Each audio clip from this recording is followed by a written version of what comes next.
Hello, beautiful being, and welcome to Reality Play. This is another video on how to deal with morning anxiety when stepping into one's freedom. So, again, I have been dealing with morning anxiety, severe panic attacks when I wake in the morning, ever since, I haven't been working full time or for somebody. And I always wondered, like, does everybody go through this stage? And after a long time of dealing with it, I heard yeses from people. So I want to get that yes out there. If you are beginning to step into your freedom or even think of it, of living of creating a life that you love and that you can basically wake up in the morning doing what you want, there's actually a lot of anxiety that comes up in old programming that comes up in the morning that could feel like suffocating and very, very painful. So A, you're not alone, it's normal. And B, I'm going to share a way I deal with one of the ways I deal with it in the morning, because it's important to understand that it's not like, oh, I'm free, I can wake up and do whatever I want like that.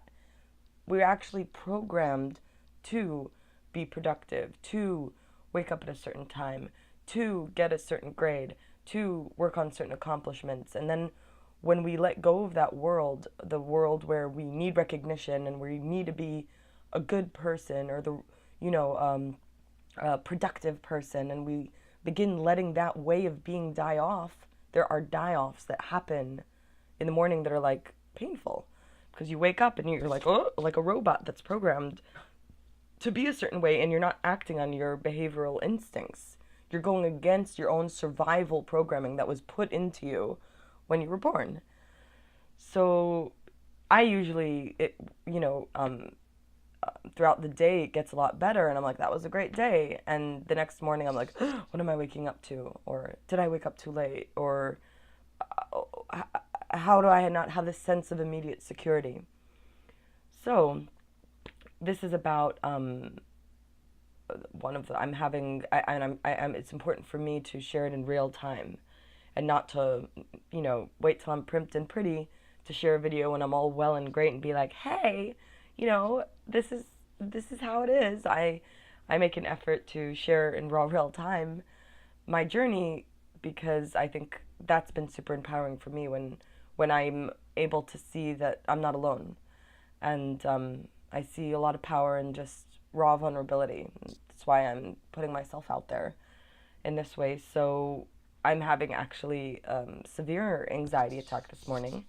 I woke up after a really amazing, productive day yesterday, where I took a lot of steps into freedom that I haven't before. And I have everything I need right now, but the mind tends to look at what isn't and look at what hasn't yet and look at the faults and almost say things like, are you crazy? Like, what are you thinking? But like, what about next week? But what about this? But what about that? And the mind magnifies everything when it could like feel like an avalanche of chaos, and the feeling could just be like, oh my god, I just want to evaporate, I just want to die. And yeah, there are thoughts of suicide that can come up, and that's okay.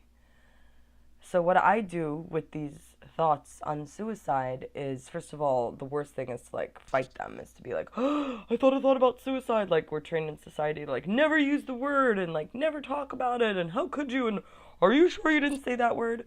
So I'm all up for saying the word. Yeah, I feel it. I'm feeling suicide, brother. So it's okay, because the fighting against it and thinking that it's abnormal and that it's sick is what's going to create suffering. But once I want to die, I'm thinking of suicide as embraced and felt. It's actually very freeing. So I'm going to do it in real time, what I do when I'm having these feelings. So I woke up in the morning with a lot of anxiety and almost a bipolarity regarding my reality, and a distrust in myself and in my ability to live a life that is absolutely abundant and free. And I feel so unsafe, it makes me just want to die. It makes me, even the thought of suicide comes up. And I feel it. And I say, what if I were to die without my physical body dying? What if I were to actually let my old self die? So I feel into what it would be like to die. I imagine all the things that ache on my heart just melting and evaporating because I don't exist anymore.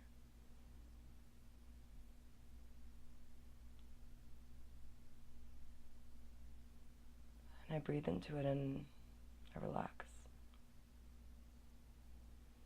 What if I were already dead?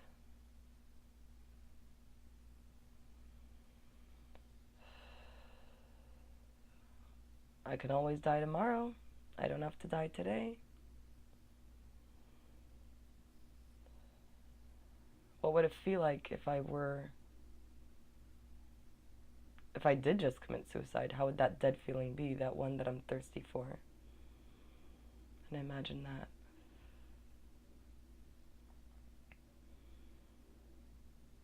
How would the people let go of the self that I was? I imagine them letting go. How would my beliefs and ideas that create suffering within me dissolve and disappear if I were to die now?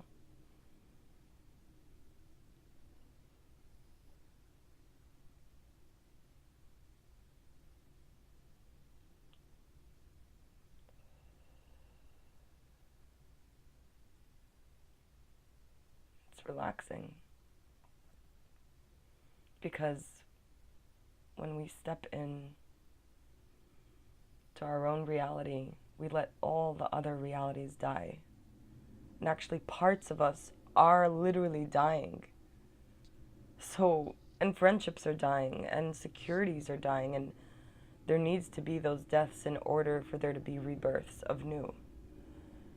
And when there is no judgment regarding these grieving, deadful thoughts and emotions, it could be felt, and it eventually turns into a pulse of life. And it becomes okay. And it just becomes natural to feel and think such things, and they can be loved too. And we're literally committing suicide by creating the reality that we love. So there's simple questions that you can navigate through. What would it be like if you were to commit suicide, basically, without committing suicide?